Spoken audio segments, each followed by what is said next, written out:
Hey, it's Josh. We're in the Jiangsu countryside, and I'm about to go pick some bugs to eat for dinner.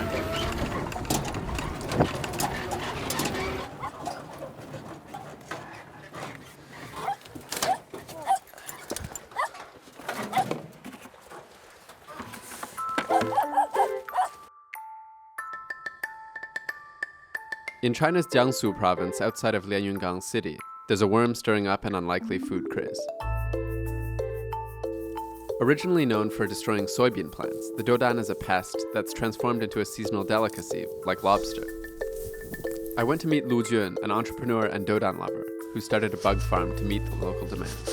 这个挺贵的，前段时间都是5毛钱一个，以后一粒就5毛钱。一天就5毛钱了呀，因为它这个养成豆丹可能要卖到10块钱一条，所以它花几毛钱成本还是比较低的。我们养殖豆丹的第一步就是把豆天鹅的产的卵啊，然后粘在这个纸上，然后我们会把这个纸啊再放到已经长大的豆叶上，让它去进入生长的环节。来，我们来看一看，我们这个有很多这个豆丹啊，它长得已经比较大了，看到。哇，这个就再过几天就可以上市了啊。对，那个就基本上就可以吃了。So this is a doudan. The entire greenhouse is full of them. This one's probably like 30 days old. Pretty soon you'll be able to eat it. 55 of these cost about $50. I'm not really freaked out by it. They're like a nice healthy green color. They eat pesticide-free soybeans. This looks like a 2 or 3 bite doudan to me. You could swallow it whole, but who wants to do that? You're supposed to savor it, right?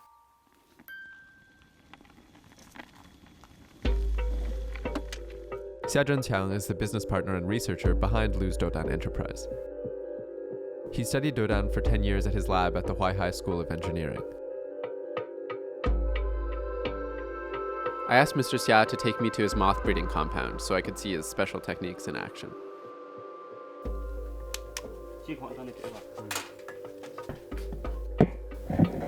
这下面是有虫子的。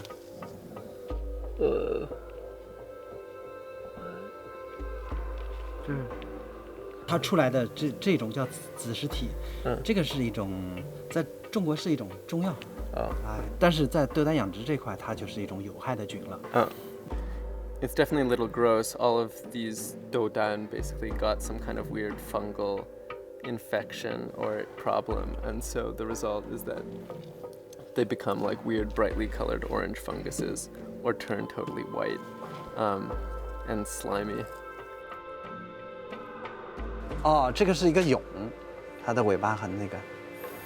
所以它下面就是要会取钻，对，它就不停地转，就是像这个，它是这样转，慢慢上来，土就被到身体底下了，然后上，往上，对，不像一个钻头一样，就到表面了。到表面以后就变成蛾子，就可以爬出来。如果它不到表面，蛾子是钻不出来的。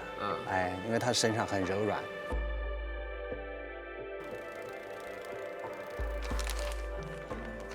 这里面最核心的概念，实际上是把整个这个豆天鹅它的发育的各个阶段给它切开，给它人工的分离开，每一个阶段都进行人工控制，对这个整个的过程就改变了原来农业生产的那种原始的模式。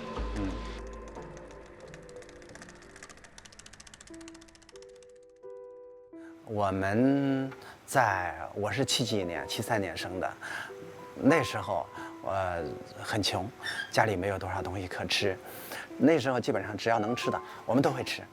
后来尤其到了90几年的时候，我们这些人也都从农村进入了城市，吃是不愁了，但是回忆起儿时的这个味道，就感觉很美好，所以就把这种习惯。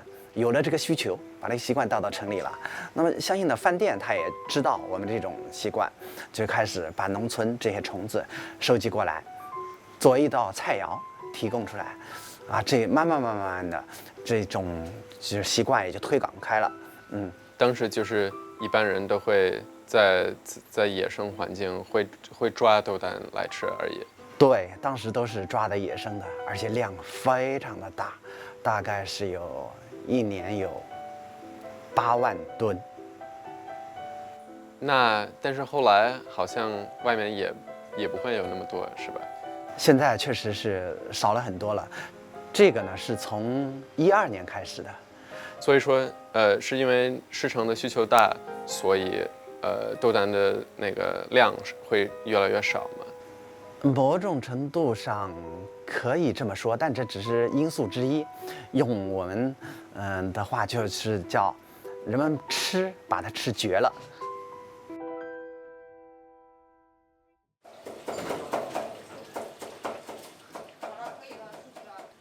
Xian Lu invited me to a Doudan feast at a local restaurant.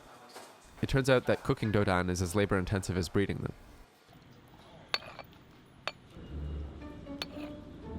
So actually it is kind of a little bit nasty because you're basically crushing this creature from tail to nose.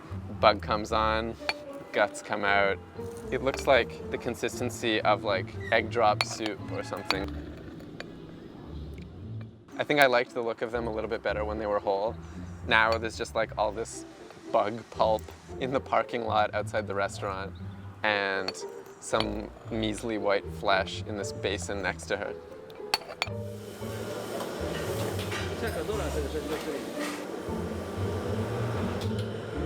Unlike the insects I ate in Yunnan, which were pretty much all deep fried and served whole, the Doudan were presented in a way that was a little bit different from how they looked in the field.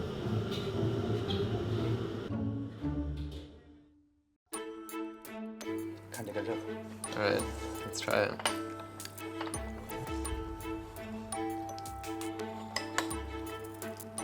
It doesn't taste super strongly of anything, actually. It's just very soft, kind of slightly chewy taste.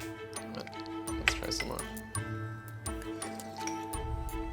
So it's the start of the Doudan season now, and that's when Doudan are at their most expensive. So this plate is around 2,000 yuan, about $300 US. So it's not to be wasted.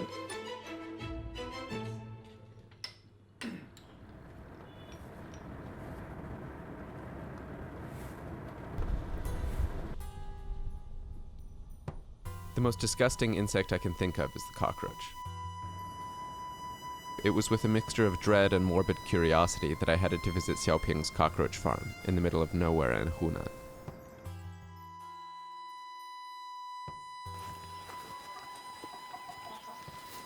It's actually really nice out here, but then there's this like gray concrete bunker filled with cockroaches. 哎，你好，你好。啊，你好，下次好。那我们进去看看。好，可以，你等一下站中间一点，别往别人靠就行了。另外，我弄个手电筒，里面是没有光线的啊，用手电筒照一下。啊，他们也比较怕光嘛。嗯，对他们怕光的，平时里面我们弄的话是不用光的。我看一下。There aren't really any cockroaches like running around here. It just smells like a bit musty. Okay. All right. This is getting a bit nasty. Oh, it just reeks. It's super warm, and there are just bugs like everywhere. 担心点啊。没事。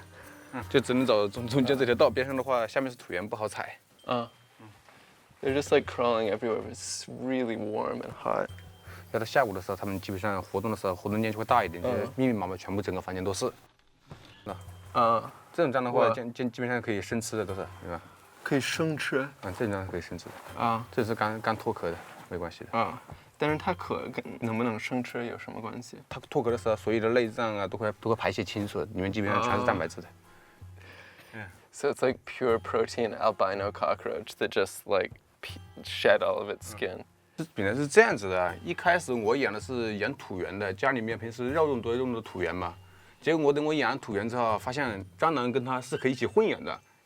下面养土源，上面养蟑螂，这样的话，它那个温度啊，以及适应性啊、饲料方面啊，它有一个互惠互利的作用，会更加好，明白吗？我做大概到现在已经有5年时间了。一开始的话，把它当然当害虫一样，和家里面有，只是弄死。现在的话，看起来还有一种亲切感。人们对它认识的话，逐渐在加深嘛，因为。那你觉得在这里会有多少斤或者多少只挣了？多少只的话，我就一下也跟你说不清楚。多少斤的话，大概这一间房出来有500多斤的样子吧。So like 250, more than 250 kilos of cockroaches in here. 这里卖出去会赚多少？大概5万多块钱吧。We're in a room full of almost $10,000 worth of cockroaches.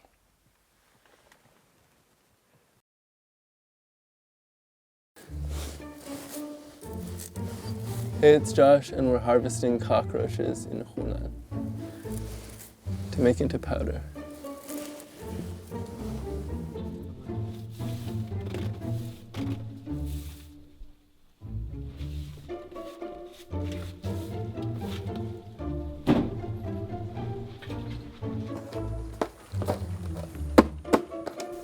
Usually Xiao would drown the cockroaches in boiling water, but power was out in the village, so we had to use cold water and a wok.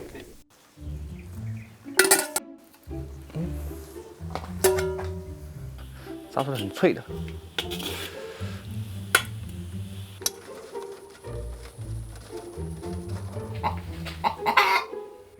那你们是最早是怎么知道，就是蟑螂有这些用途？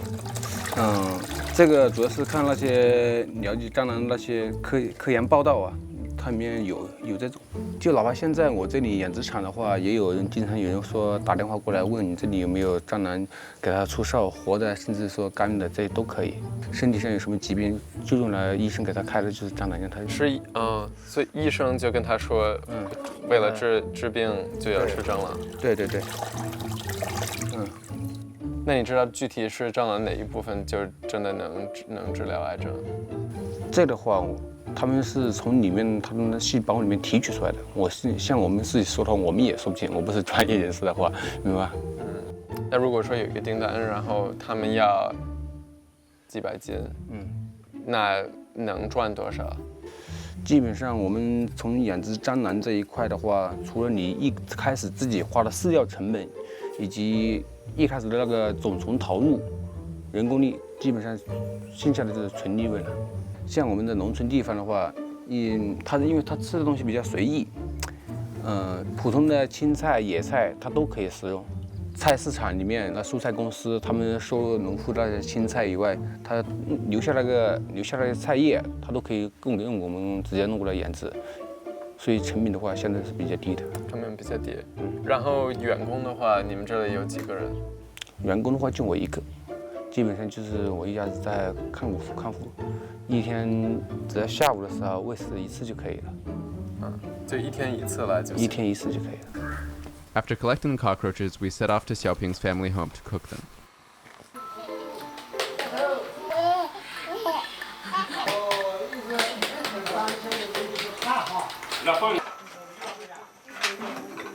It's about seeing the world and trying foods you've never tried before.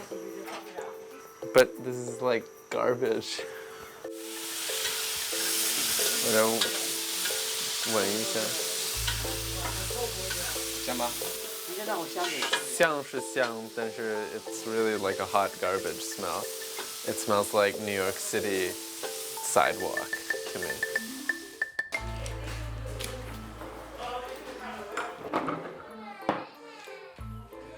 来，让我试一下。看一下啊。味道怎么样？除了有点油腻以外，没什么感觉。试一下。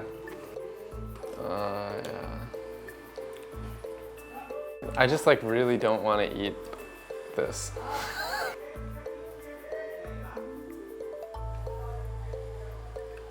Oh God, I really don't want to.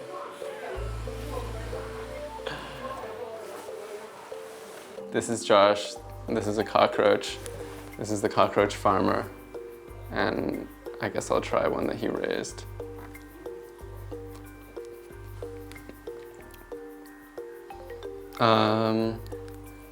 It just tastes like the smell of cockroach. Yeah. 好像不是我的菜。不习惯啊。有一点不习惯。像我自己吃的话，要经常吃，我也有点腻，所以让我说这样平时吃一个下去的话，这样没关系的。但是让我经常吃的话，我也受不了。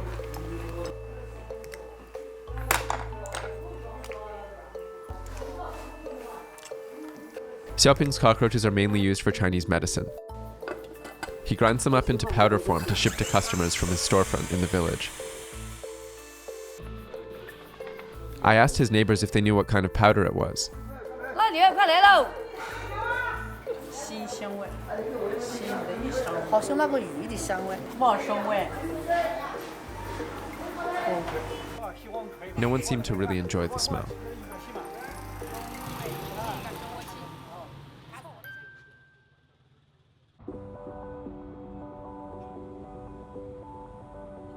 Even though I still find cockroaches repulsive, I was still interested to see how other bugs could improve our lives in the big city.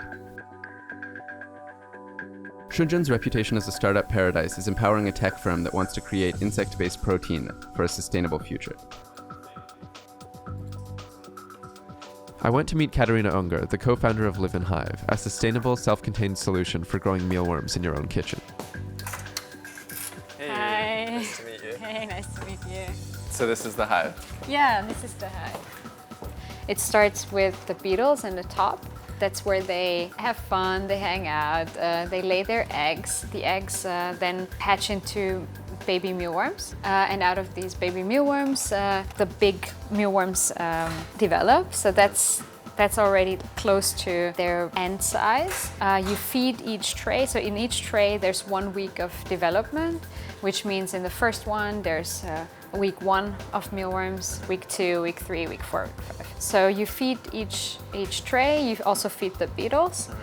Once they are mature enough, then they go into the harvest area. So you activate actually the harvest area.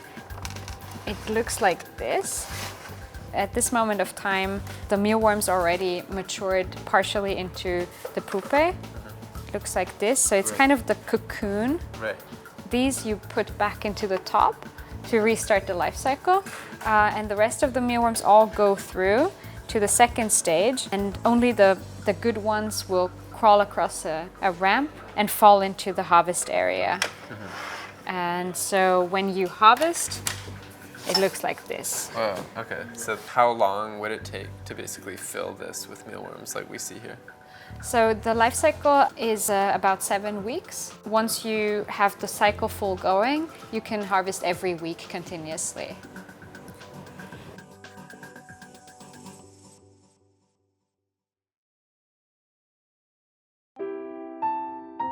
For being a hardware company, we found that the infrastructure in Shenzhen is just ideal for us to do prototyping very fast.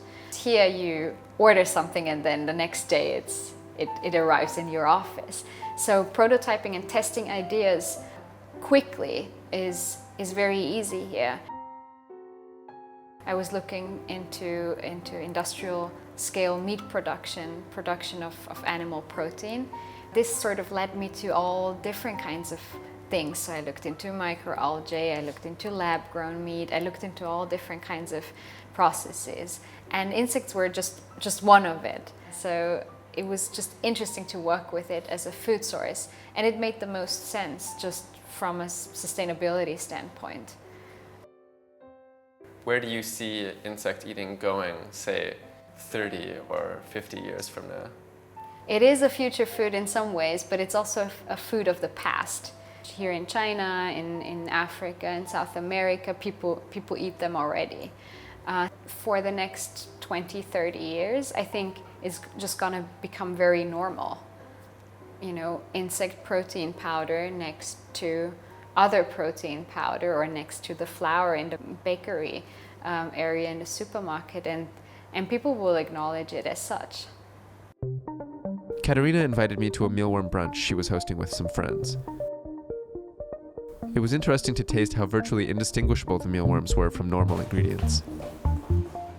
Okay, so this is couscous salad with roasted mealworms and feta and olives. Okay, and these are white bean mealworm patties. It's really, really good. Tastes like a latke. Yeah, I was a vegan for a long time when I lived in China, and I used to eat a a lot of that like soy-based meat, stuff like that. And it's really not particularly healthy and digestible. So you're one of the engineers for the Live in Hive project. Yes, that's correct. Was it engineering plus insect interest that you had before, or primarily engineering? My background is aerospace engineer, and I'm really interested in going to Mars and all these things. And one of the things that really strike me is that a lot of protein and nutrients in a very small package. And when you're launching to space, that's something that you have to really consider, right? So that's something that really made me very interested about the project. Like a big percentage of our customers are men. I'm not sure exactly why. Maybe they're just more interested in new technologies. I'm not sure. But we said, okay, we have to design for whoever they live with, really, that they are fine with it. Whoever is like, you're not raising bugs in my apartment. Yeah. Living in densely packed cities, it's clear that having a smaller footprint can lead to a more sustainable future. Right now, insect eating in China and around the world has yet to be accepted on a completely widespread level. It feels like it's still in a phase of being a food trend, like wheatgrass, quinoa, or goji berries. But there is a pretty clear irony that the people who are eating insects in China are either from the poorest rung of society, or those who have the financial means to enjoy it as a novelty.